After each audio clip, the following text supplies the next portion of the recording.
Before I get into this, I'm just going to drop a disclaimer right now. I'll probably be a bit emotional while watching this video. I'll probably say some things that may not be YouTube friendly, and I don't even really care if YouTube demonetizes the video, but I'm going to be emotional and absolutely authentic. I'm not going to cut out any embarrassing comment I may make about this particular video, because this is something that I do actually agree with. I agree with it. I think Africa will stay poor. I do agree with it.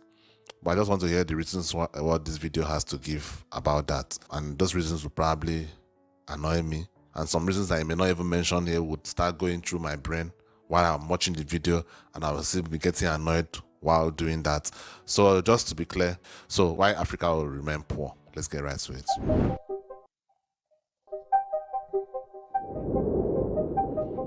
Within the interior of East Africa resides the small but beautiful nation of Uganda. However, Uganda is and has been for a long time been a poor country. This has largely been attributed to major political instability since it gained its independence in 1962. Despite this, the country has been long speculated to be poised for rapid economic and development growth on account of its significant natural resource deposits, abundant fertile agricultural land, and large working age population.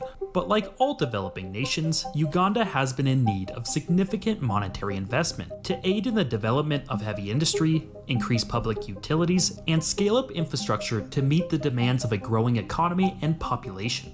This is why Uganda laid out an aggressive 20-year-long civil aviation master plan to dramatically upgrade the country's overburdened and only international airport, Entebbe. Located 40 miles southwest of the capital, the goal of the project was to make the airport a regional hub, something particularly important for a landlocked country. Then, in 2015, the nation started looking for potential loan suppliers in order to obtain the mountains of capital needed for such an ambitious project. They found their supplier in the Chinese National Export-Import Bank of Exim.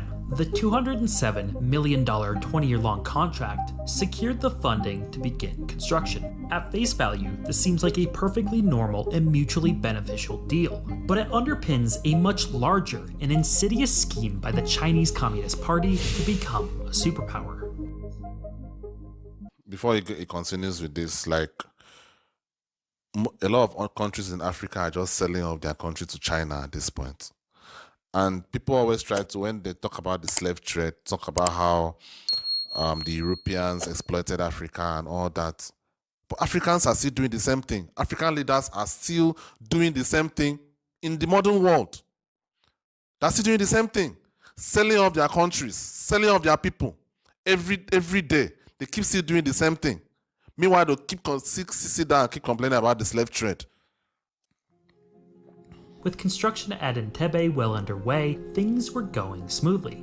However, the situation soured when the Ugandan Civil Aviation Authority started to look at the fine details of the hastily agreed upon contract, discovering some 13 separate clauses that were deemed unfriendly or toxic, including measures that essentially mortgaged out the airport, with all channels for mediation to be conducted through Chinese courts, and gave China the ability to approve and veto budgets. All this means is that China is in the driver's seat of the current contract and in control of it. This is just a joke. This is just a fucking joke. This is just a fucking joke. Like, what kind of contract is that? Anyway, I'm just going by this video. I've not, just to be clear, I've not read into all this to be sure if this video is absolutely, completely right. But if that was the contract, that was signed, oh God. Africa never ceases to amaze me, man. These people. Like,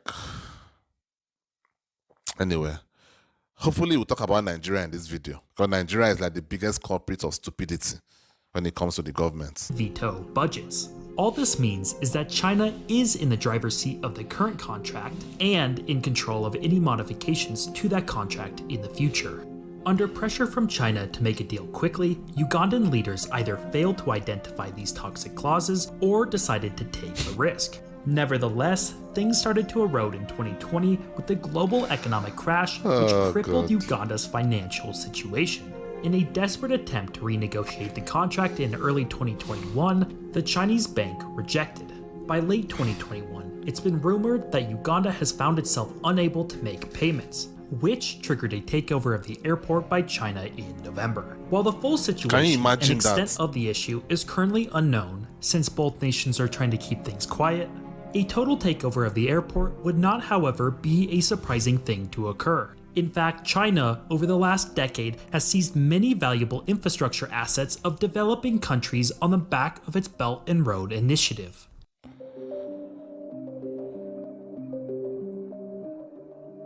Hailed as the project of the century by Chinese President Xi Jinping, the project seeks to dramatically expand global infrastructure with itself as the economic center, cementing China as a global superpower. Covering 65% of the world's total population and 140 countries, China Nigeria has enticed Look at Africa. Look at this. Look at this. Look at this. Guys, look at this. Look at this map.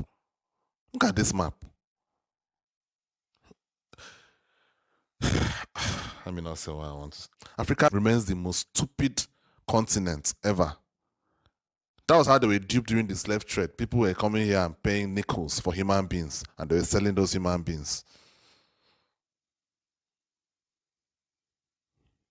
Look at this. No other continent is being controlled by China at this. Look at this. Look at this. Look at this. The whole of Africa. 150 years from now, they'll start complaining about how the Chinese are oppressing them. Developing countries with massive loans for desperately needed infrastructure projects totaling $500 billion so far. To put that mind-boggling figure into some perspective, under the Marshall Plan, the US spent $135 billion adjusted for inflation to help rebuild Western Europe after World War II, over 4 times less than the Belt and Road Initiative to date. However, a good portion of these loans to low-income countries are unlikely to be paid off, as it appears China does not assess the nation's ability to pay back the loan. Do you think China are actually planning or hoping that these people will pay back these loans? No. It's almost like the mafia. I don't know whether you guys know about the mafia. What do they call that thing? Do they call it loan sharking? Yeah, that's what they call it, loan sharking. When the mafia will come, a business owner will look for a loan, the mafia will give them the loan. Loans that they know that the business owner cannot pay back. They know that they cannot pay back. And the mafia will give them that money. And when those people expectedly are unable to pay back, what happens? The mafia guy takes over the business. This is basically loan sharking on a national level by China. None of these African countries are going to be able to pay back any of these debts. None. Ridiculous. Like the way someone... And what actually annoys me is that all this money is not even being used. It's not as if these countries don't have the money to do all these things. They have the money to do it. They have the money to pay China. Like, let me say China are supposed to do the infrastructure. Let's say Africa cannot do the infrastructure because we are not as educated or whatever, or we don't have the expertise. They have the money to pay these Chinese companies to do these projects. But no, they're doing the projects on loan. Doing it on loan. They have the money, but what do they use the money to do? The leaders will be stealing the money, embezzling the money. I don't know whether I will mention Nigeria here because Nigeria is the biggest culprit for that. Instead of using the money to improve the life of the people, they'll be embezzling it, sending their families abroad, resettling them abroad, they're sending families abroad. I mean, what the hell? Please, like sometimes when I see African people complaining about the white man, fix your place. Fix your place. Complaining about the white man. Actually, all these aids that white people keep sending to Africa, I think they should stop it. To be honest with you, they should stop it. Because the leaders are not using the money to do anything. They're not.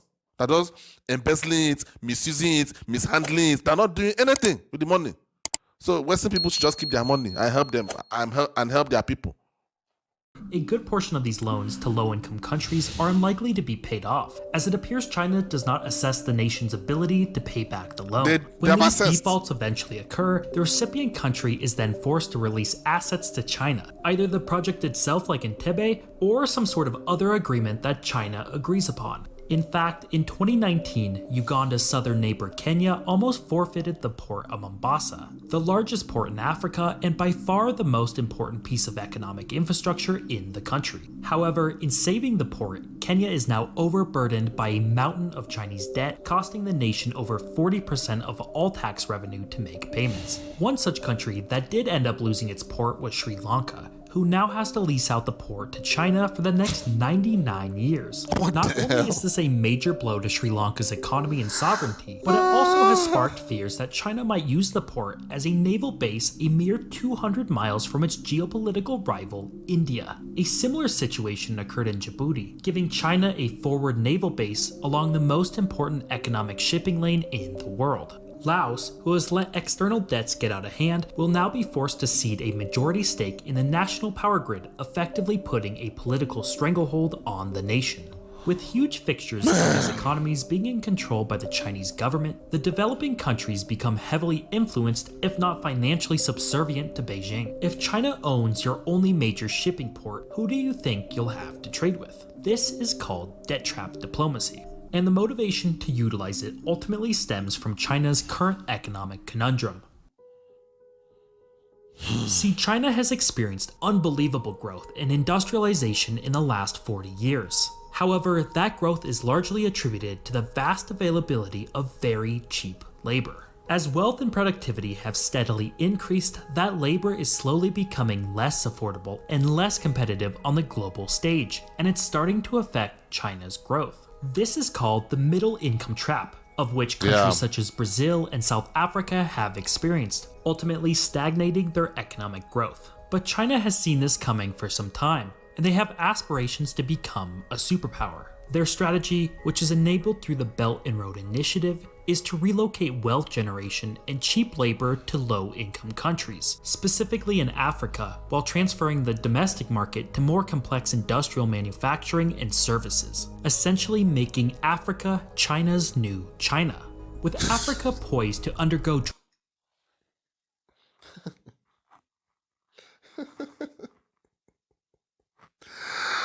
Oh man, that is so smart by China. To be honest with you, that is so fucking smart. So fucking smart. And there's a lot of cheap labor here. Lots of cheap labor. I mean, I've already mentioned my salary already on this channel. I'm not going to mention it again. I'm so embarrassed by it. I'm not even going to mention it. But imagine China paying me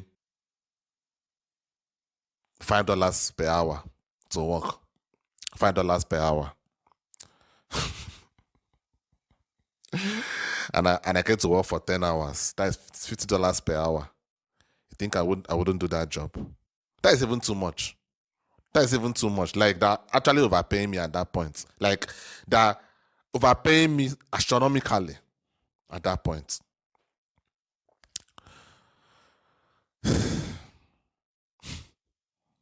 It's just sad. Just so sad. But they'll keep talking about how it was the slave trade that caused it. The Europeans came and stole everything. So Africa is just there. They cannot do anything. They can't help themselves. Europeans stole everything. So now we have to look at China. China are the saviors. Oh. So dumb. With Africa poised to undergo dramatic economic growth in the 21st century, akin to Asia's in the 20th, and an explosion of population to 3.8 billion by 2100, Africa will then become the world's new source for cheap labor, and China wants to be the main beneficiary of this economic boom. By utilizing debt trap diplomacy now, China can gain access and possession of critical and increasingly valuable pieces of economic infrastructure in Asia and elsewhere. But the 2020 financial crash changed everything. China has pivoted rather abruptly, with a decreasing desire to unload massive amounts of capital abroad due to its own domestic fears of financial meltdown, including the possibility of its largest property holder Evergrande defaulting. This has caused China's foreign direct investment to slow down even more than it already was. This is having a ripple effect across the world, and Africa is hit especially hard. Countries that were expecting to and relying on securing additional funding have found themselves cut off. A project to connect a super fast rail link between the port of Mombasa and Uganda has run out of money. In Kenya, the tracks end abruptly in the countryside, some 468 kilometers short of their destination. Strapped for cash, the country is resorting to refurbishing 19th century colonial British tracks that have laid covered by foliage for over half a century. Similar difficulties are being experienced in Cameroon and Nigeria as total funding for the continent has dropped from 11 billion to 3.3 billion, a drop of over 70% in just the last 3 years. As these countries find out the hard way that the free-flowing capital of the last decade is not a guarantee, and that China is utilizing these projects for political and economic gain, the future of the Belt and Road Initiative is now in question. In the meantime, however, some countries like Uganda are having to pay the price. This video did not really infuriate me the way I thought it would. I think the video is very short. It didn't mention a lot of things that I thought it would mention. Obviously, it didn't talk about my country. That would have sent me off the cliff. This is part of the reason why sometimes I think whether it's wise to bring a child into this shithole. And I know no part of the world is really perfect. No part of the world is perfect. Every country has their own problems. But Africa's problem just seems like something that cannot be solved. And it's self-inflicted.